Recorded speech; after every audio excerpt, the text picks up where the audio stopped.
James Carter had spent decades building his fortune, but despite his success, some people still judged him by his appearance. When the 72-year-old self-made millionaire walked into his usual bank to withdraw money, he expected a routine transaction. Instead, he was met with suspicion from a young teller who questioned whether he even had that kind of money. As she smirked and refused to process his request, James remained calm, but what happened next sent shockwaves through the entire bank. A single phone call changed everything, leaving the arrogant teller humiliated and proving a powerful lesson about respect and assumptions. By the time James walked out, he had reminded everyone in the room that real wealth isn't always about money. It's about dignity. The morning was crisp as James Carter, a 72-year-old self-made millionaire, stepped out of his classic black Rolls-Royce. He had come from a meeting and needed to stop by the bank to finalize a wire transfer. His wealth wasn't something he flaunted, nor was it something he ever felt he needed to prove. But today, he was about to be reminded that no matter how much success he had achieved, some people would always judge him by the color of his skin. James adjusted his hat, buttoned his tailored coat, and walked into the bank with a sense of quiet confidence. The moment he entered, heads turned. Some customers barely noticed him, while others gave him subtle glances. He had been coming to this bank for years, yet every time, it was as if he was stepping into unfamiliar territory. As he approached the counter, a young teller with sleek blonde hair and sharp blue eyes eyed him suspiciously. Her name tag read Madison. James gave her a polite nod and slid a withdrawal slip across the counter. "Good morning, miss. I'd like to withdraw $50,000 from my account," he said, his voice deep and calm. Madison raised an eyebrow. Her eyes scanned his clothes, simple yet elegant. He wasn't wearing a flashy suit or an expensive watch, just a neatly pressed jacket, a cashmere scarf, and polished shoes. Still, she hesitated. $50,000? She repeated slowly, skepticism dripping from her tone. "Yes, ma'am," James confirmed. She let out a small laugh, shaking her head as she looked at him. "I'm sorry, sir, but we can't just hand out that kind of cash without verifying who you are," she said, folding her arms. James nodded, expecting this. He calmly slid his ID across the counter. "Everything you need is right there." Madison barely glanced at it before shaking her head again. "I'll need to get approval from the manager. Large withdrawals like this aren't normal." James sighed, but remained patient. He had withdrawn this amount before. It was routine, but he could already sense what was happening. "Take your time," he said, stepping aside. As Madison walked toward the manager's office, James heard a couple of murmurs from the line behind him. A man in a business suit smirked, while another woman shook her head disapprovingly, as if assuming he was in the wrong place. Minutes passed. Madison returned, still looking unimpressed. "The manager is busy right now, but even so, we need to know why you need that amount of cash." James blinked. "Excuse me? It's a safety policy," she said flatly. "We can't just give out large sums without knowing the reason." James had heard enough. His patience was wearing thin. He leaned in slightly, his deep brown eyes locking onto hers. "Young lady, this is my money. I don't have to justify how I spend it." Madison scoffed.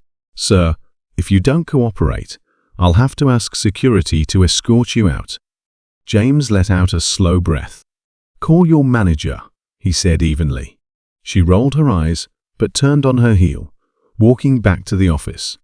A moment later, a middle-aged man in a grey suit emerged. His name tag read Mr. Peterson, branch manager. He smiled at James, but there was a flicker of hesitation in his eyes. "Good afternoon, Mr. Carter. I understand you're requesting a large withdrawal?" "That's correct," James said, keeping his tone steady. Peterson glanced at the ID, then back at James. He seemed to hesitate, then cleared his throat. "I'm afraid we can't fulfill this request today. It's just unusual." James crossed his arms. "Unusual for who exactly?" I've been banking here for over 20 years. My accounts hold well over this amount. So tell me, why is this request an issue now? Madison smirked behind the manager, as if she had proven a point. Peterson shifted uncomfortably. Sir, it's nothing personal. It's just that… James held up a hand. Actually, it is personal. I've made withdrawals like this before. I know the process. The only difference today is that your teller assumed, based on my appearance, that I couldn't possibly have this kind of money. Madison's smirk faltered slightly. Peterson looked flustered. James took a step back, pulling out his phone. You know what? I'll make this easy for you. He tapped a contact and put the phone on speaker. A few rings later, a deep voice answered. James, my friend, what can I do for you? Richard, James said smoothly, I'm at your bank, but your employees don't seem to believe I have money here. There was silence for a moment. Then Richard's voice turned sharp. What? That's ridiculous. Apparently, withdrawing my own money is unusual, James said, glancing at Madison. Richard sighed. Put the manager on the phone. James held out the phone. It's for you, Mr. Peterson. The manager's face paled as he took the phone. Yes, sir. This is Peterson speaking. Richard's voice, though calm, carried unmistakable authority. Mr. Carter is one of our biggest clients.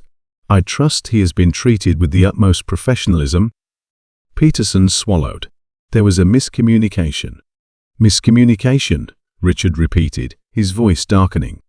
You do realize James Carter is a personal friend of mine, don't you? Peterson turned red. Madison looked like she wanted to disappear. Richard continued. I want him to receive whatever he requests, no questions asked. In fact, I want you to personally apologize for the inconvenience. Peterson forced a nervous smile. Of course, sir. Right away. He handed the phone back to James. Mr. Carter, I deeply apologize for the misunderstanding. We'll process your withdrawal immediately. James pocketed his phone and studied the man for a moment. Good. I expect better from a place I've trusted for years. Peterson turned to Madison. Go get the money, now. Madison's face was bright red as she scurried away. Moments later, she returned with a cashier's check. She handed it to James without making eye contact. Here you go, sir, she mumbled. James took the check, folded it neatly, and tucked it into his pocket. Then, he looked at Madison with quiet authority. Let me teach you something, he said. Wealth doesn't always wear a suit. Respect isn't about who looks important. It's about how you treat people, no matter who they are. You assumed something about me today, and it cost you your dignity. Maybe next time, you'll think before you judge.